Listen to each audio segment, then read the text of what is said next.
Seriously? Ikaw yung bagong papasok dito? Mukha ka naligaw ah. Hindi ako naligaw. May sadya ako. Sadya? Sa itsura mong yan? Hindi ka tatagal dito. Mas okay na yan kaysa tumagal pero mali ang ugali. Excuse me? Alam mo ba kung sino kausap mo? At ikaw, alam mo ba kung sino ang hinuhusgahan mo? Wala akong pakialam kung sino ka. Dapat meron. Sir! Simula ngayon, mag-iingat ka na sa bawat salitang lalabas sa bibig mo. Bakit po? Dahil hindi mo alam kung sino ang binabangga mo.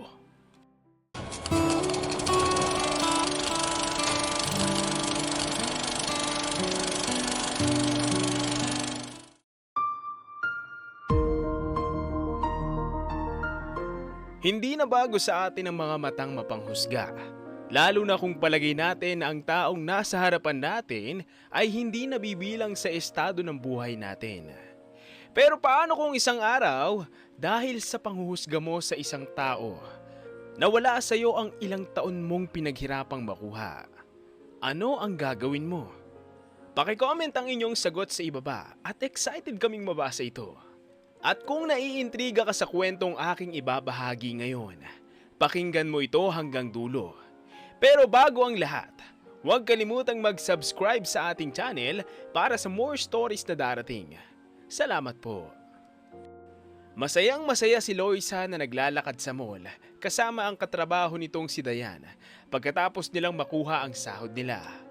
Balak nilang mag-shopping para bumili ng mga bagong damit, lalo na't kaka-promote lang ni Loisa sa kumpanyang pinagtatrabahuhan nila. Pumasok sila sa isang mamahaling shop ng damit at namili ng bibilhing damit. Tignan mo to, Besh, oh. Bagay pa to sa akin? Oo, Besh. Bagay sa'yo yan. Pero ang mahal niyan, best. Tignan mo ang price, oh. Tig 3,500 pesos? Doon na lang tayo sa kabilang store. Aba, teka. Sinasabi mo bang hindi ko to kayang bilhin? Eh wala naman ako sinabi, Besh. Kung bibilhin mo, edi go. Get it! Bibilhin ko talaga to. Kayang-kaya ko naman. Lalo na at mas malaki ang sahod ko ngayon.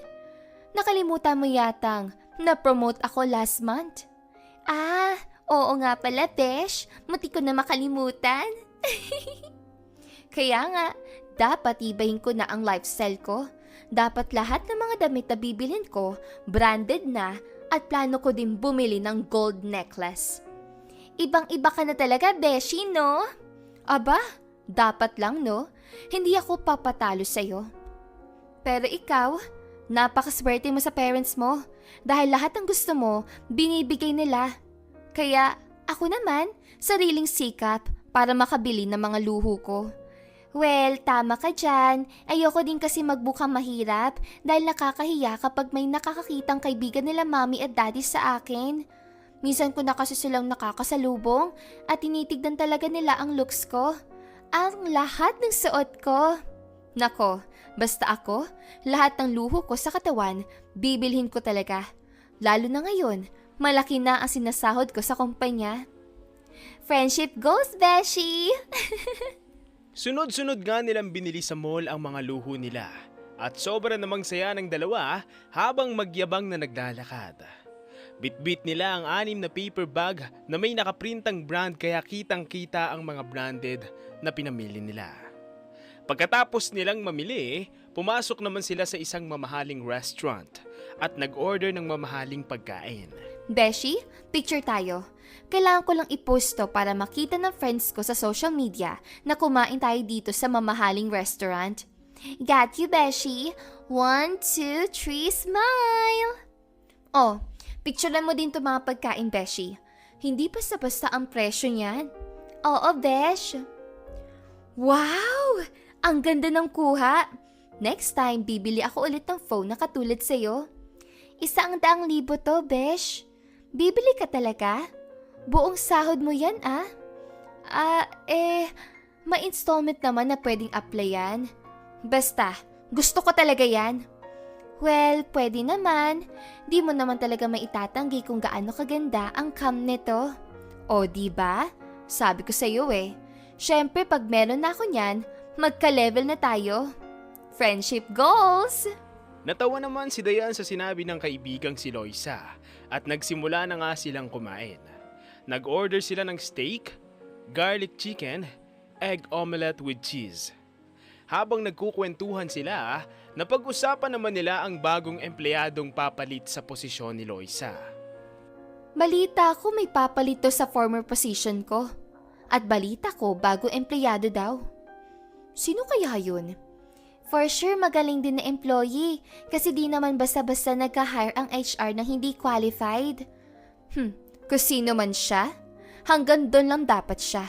Hindi niya ako pwedeng palitan sa posisyon ko ngayon. At sigurado naman akong imposibleng mangyari yon. Pero, paano kung ma-promote ka ulit? Well, sige, pwede yon, pero hindi siya pwedeng hihigit sa akin kung baguhan lang siya. I don't think magagawa niya na maayos ang trabaho ko noon, no? Sigurado naman yon kasi kung hindi, mawawalan talaga siya ng trabaho. Good luck to her. Pagkatapos ng kanilang usapan, ay lumabas na sila sa restaurant at naglakad palabas ng mall. Agad naman silang sumakay ng taxi. Makalipas ang ilang minuto, nauna na bumaba si Dayan at nagpaalam naman sa isa't isa. See you bukas, Beshi! See you, Besh! Ilang sandali pa ay nakarating na din si Loisa sa bahay nila at agad siyang bumaba sa taxi tsaka nagbayad. Pagpasok niya ng bahay, nakita niya naman ang kanyang mga pinsang mga bata na bumisita kaya napakunot ang noo niya. Maingay kasi ito habang nanonood ng palabas. Agad namang lumapit ang kanyang ina para humingi ng pasensya. Ma, bakit nandito na naman ang mga batang yan? Ang ingay-ingay. Pagpasensyahan mo na anak. Pagsasabihin ko na lang sila na huwag mag-ingay. Dapat lang. Alam niyo namang maaga pa ako bukas sa trabaho eh. Paano ako makakatulog sa ingay nila? Nakakainis. Oo na anak, ako na ang bahala. Sige na, kumain ka na. Nakahanda na ang hapunan. Busog na po ako. Kumain kami sa labas. Heto ang pera. Kayo na ang bahala mag-budget. Salamat anak. Sige na, magpahinga ka na. Ako na ang bahala sa mga pinsan mo. Elmer, Jack, pwede ba hinaan yung mga boses ninyo? Ayaw ng atin yung maingay. May trabaho pa siya bukas. Hayaan nyo na lang sila. Anyway, tignan nyo po tong binili kong mamahaling damit. Sabihin niyo ba sa akin kung maganda ba? Patingin nga, anak. Here. Wow! Napakaganda naman ng mga damit na to. At ang mamahal pa. Siyempre, promoted ako sa trabaho at malaki na ang sahod ko. So I guess, dapat lang ni-upgrade ko ang lifestyle ko. Kaya pagkasyahin nyo na lang yung Kenzie Melma. Napagastos kasi ako ng malaki ngayon at deserve ko naman to. Ah, anak, mabuti pa magtabi ka din ng ipon para kahit papaano may madudukot ka balang araw kung kailangan mo. Ma, hindi na kailangan yan. Malaki naman ang sahod ko, kaya hindi tayo kukulangin ng pera. Pero anak, paano kung magkasakit ka? Hindi natin alam ang panahon. Teka lang ma, nangangarap ka yata magkasakit ang anak mo? Hindi naman sa ganoon anak, inaalala lang kita. Don't worry ma, covered ako ng health insurance sa kumpanya namin, kaya wala ka dapat ipag-alala. Sige na, good night na. Dahil maaga pa ako bukas. O siya, sige anak. Hindi pinakinggan ni Lisa ang kanyang ina at agad siyang pumasok sa kanyang kwarto at nagtungo sa banyo para maligo. Tsaka nagpalit ng damit bago humiga sa kanyang kama hanggang sa makatulog siya. Kinabukasan, maaga siyang nagising at naghanda ng kanyang sarili. Nakasuot ito ng uniforme at ilang minuto ding natapos mag-makeup bago lumabas ng kwarto. Paglabas niya, bumungad sa kanya ang kanyang ina na naglalapag ng pagkain sa mesa. Nakahanda ng almusal anak. Halika na, kumain ka na. Hindi na ma. Malalate na ako sa trabaho kapag kumain pa ako. Doon na lang ako kakain sa kantin namin. Alis na po ako. Dali-dali siyang lumabas ng bahay at pumara ng taxi. Habang binabaybay ang daan, inaayos naman niya ang kanyang sarili. Panay ang pahid niya ng makeup sa mukha na para bang pupunta sa isang engranding party. Ilang sandali pa, nakarating na siya sa tapat ng building at agad na pumasok sa loob. Isa-isa naman siyang binati ng mga staff na under sa kanya at mayabang siyang umiti sa kanila. Sinalubong naman siya ni Dayan na nauna pa sa kanyang pumasok. Buti naman nandito ka na. May sasabihin ako sa'yo. Sasabihin? Good news ba yan? May nakita akong babae doon, nakaupo sa waiting area. Siguradong yun ang bagong empleyadong pinag-uusapan natin kahapon. Talaga? Halika nga, tignan natin kung qualified pa talaga siya. Sige, tara, Besh. Ikaw na ang bahalang humusga. Pagkarating nila sa waiting area, nagulat naman siya at napatingin sa babae mula ulo hanggang paa.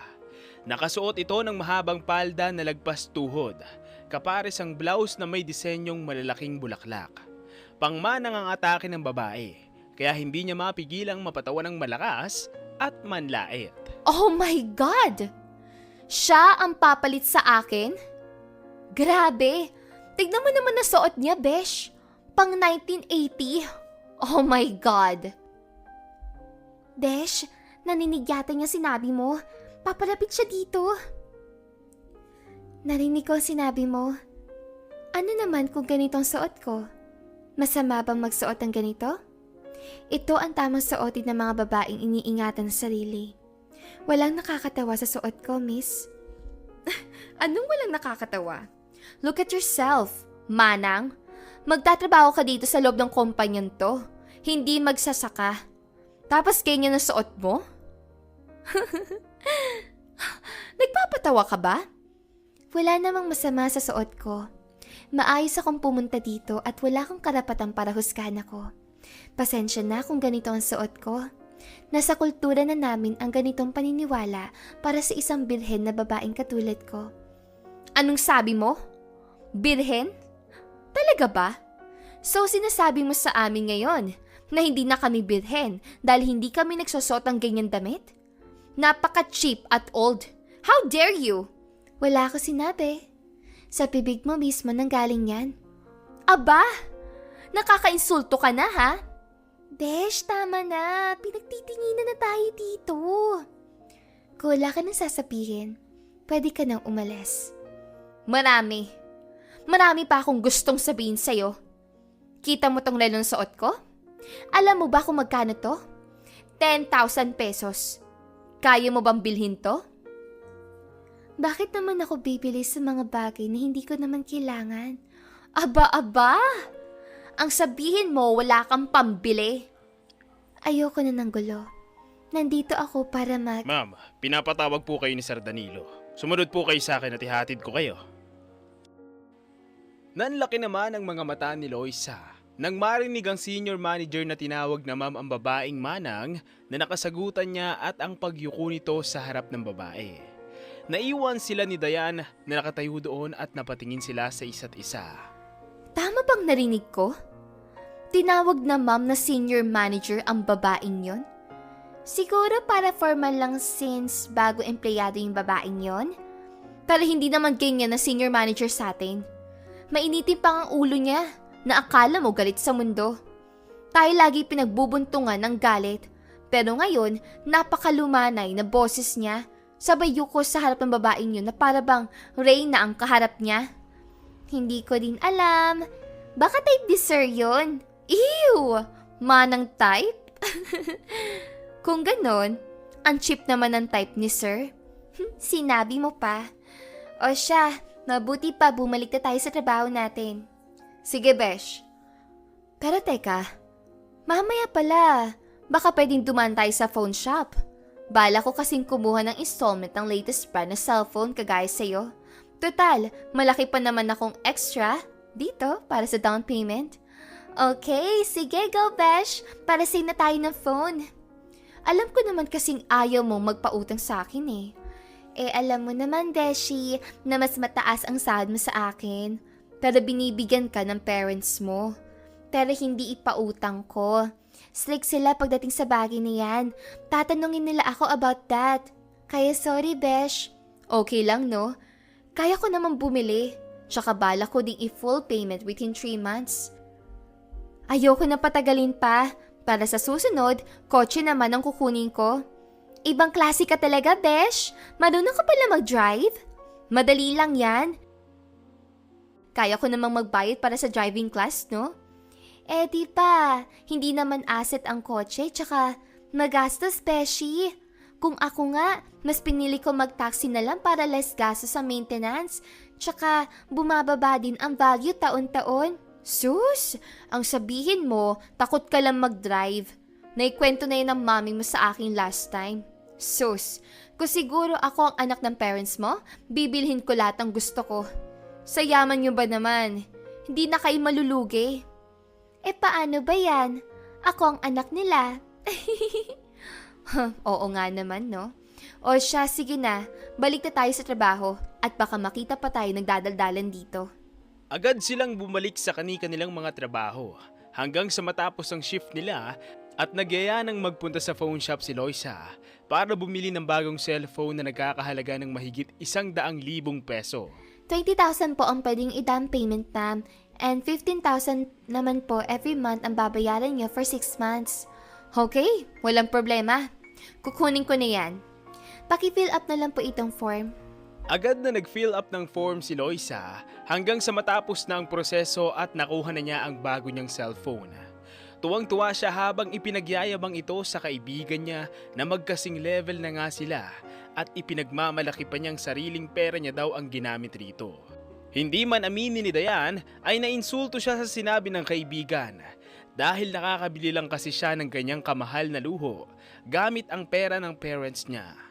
Plano niya kasing mag-ipon para sa pangarap niyang magkaroon ng ibang bahay. Ngunit kahit si Loisa ay hindi alam ang plano niya at sa totoo lang, nayayabangan na siya sa kaibigan niya. Nang makauwi na sila sa kanilang mga bahay, agad naman niyang ipinagyabang ang kanyang bagong biling cellphone sa nanay niya at halatang nagulat ito at nag-aalala sa paglulustay niya ng pera. Anak? Magkano ba to? Ma, installment naman po to. Tsaka, kaya ko naman bayaran to buwan-buwan sa laki ng sahod ko. Pinaghirapan ko to kaya deserve ko naman. Di ba? Hindi ko sinasabing hindi mo deserve, Loisa. Pero kailan ka ba huling nagtabi ng pera? Ilang taon na rin tayo nagbabayad ng renta. Tumataas na naman ang singil sa susunod na buwan. Ma, lagi na lang renta. Minsan lang naman ako bumili ng para sa sarili ko. Minsan? Noong isang buwan, bumili ka ng mamahaling sapatos. Kahapon lang mga branded na damit. Ngayon, cellphone naman. Anak, hindi habang buhay malakas ako. Tumatanda na ako. Ma, wag mo naman sabihin yan. Wag mo nga akong daanan sa ganyan. Totoo naman, anak. Hanggang ngayon, nagrerenta pa rin tayo. Wala man lang tayong sariling bahay na masasabi kong maiiwan ko sa'yo. Paano kung magkasakit ako? Saan tayo kukuha ng pambayad? May trabaho naman ako, ma. Kaya wag ka nga mag-alala dyan. Covered naman po kayo ng insurance ko. Kaya kumalmalang po kayo. Oo, may trabaho ka. Pero hindi sapat ang may trabaho lang. Kailangan marunong ka rin mag-ipon. Hindi mo ba naisip na kung itinabi mo ang mga pinambili mo ng luho, baka may puhunan na tayo sa down payment ng maliit na bahay? Ma, ayoko maging mukhang cheap. Gusto ko makita nilang lahat na may narating na ako. Kaya ko na magbuhay mayaman. Anak, hindi sukatan ng halaga ng tao ang cellphone o branded bags.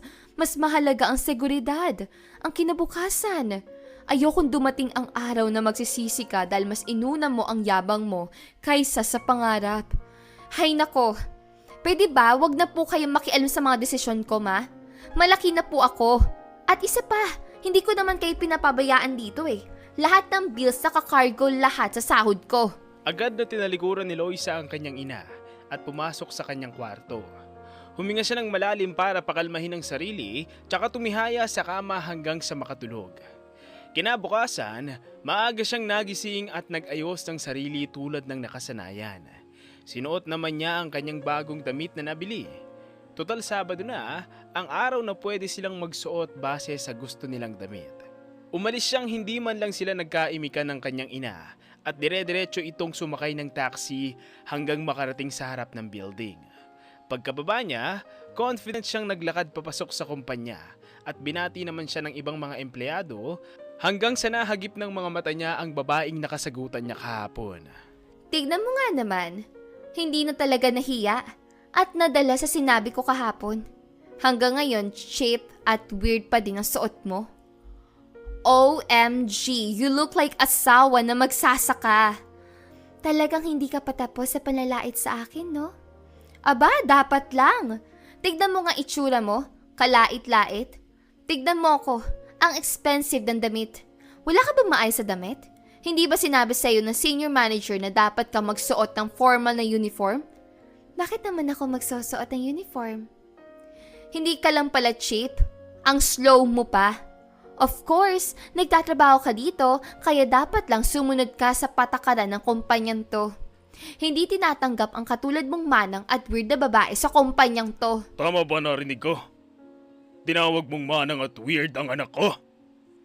Nanlaki ang mga mata ni Loisa nang marinig ang boses ng CEO sa likuran niya.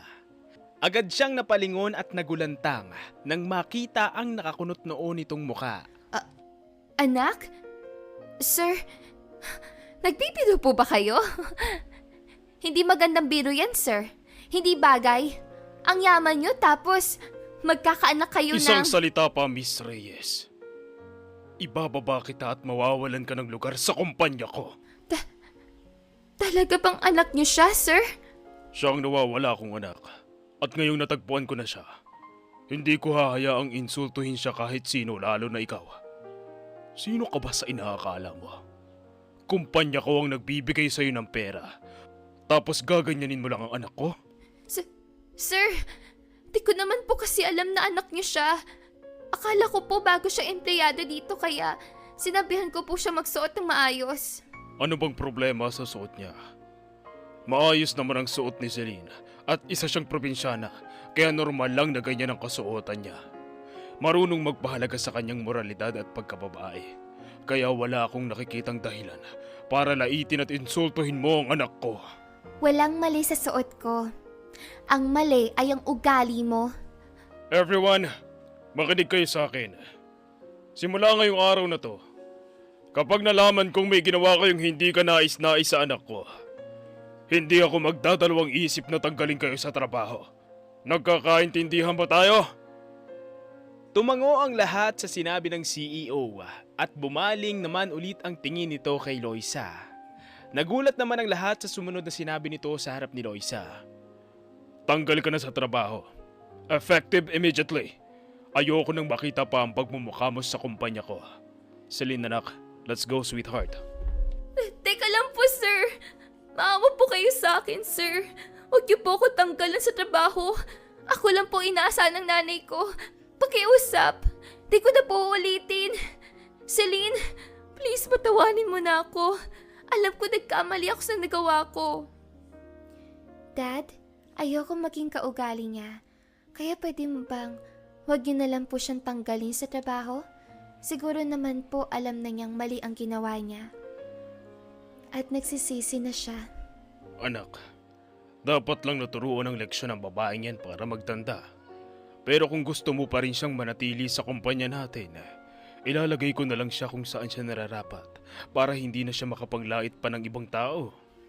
Ano pong ibig niyo sabihin, Dad? I will hire her as our comfort room cleaner. Okay ba yon? What? Huwag naman po, sir. Grabe naman po. Huwag naman po umabot sa ganito. It's yes or nothing, Miss Reyes. Kung ayaw mong tanggapin ang bago mong posisyon ngayon, umalis ka na dito sa kumpanya ko. Naiwang nakatayo si Loisa habang umiiyak. Sobra naman siyang nahiya habang pinagtitinginan siya ng mga tao. Agad namang lumapit si Dayan sa kanya at niyakap siya. Gumuho talaga ang mundo niya sa mga oras na yun. Ang posisyon na pinangarap niya noon ay bigla na lang nawala sa isang iglap dahil sa isang pagkakamali. Pagkatapos ng araw na yun, wala siyang nagawa kundi tanggapin ang bago niyang posisyon at sobra naman ang pagkadismaya ng nanay niya sa kanya. Ang bagong cellphone na binili niya ay nabawi sa kanya dahil hindi na niya kaya pang bayaran ito sa liit ng sahod niya bilang cleaner. Sakto na lang sa pagbabayad ng renta at pangkain ang kinikita niya. Naawa naman ang kaibigan niyang si Dayan sa kanya, pero hindi naman niya masisisi ang CEO sa ginawa nito dahil kahit sino magagalit kapag anak na ang naaargabyado. Pagkalipas ng ilang taong pagtatrabaho, nakapag-ipon naman si Loisa ng kaunting pera para makapagsimula ng negosyo at pinapangako naman niya sa sarili na hindi na kailanman mauulit ang pagkakamaling yon. Natuto siyang magpakumbaba at rumispeto sa iba kahit ano pa ang estado nila sa buhay. Hanggang dito na lang ang kwentong to. Maraming salamat po, mga mahal naming listeners, sa pakikinig.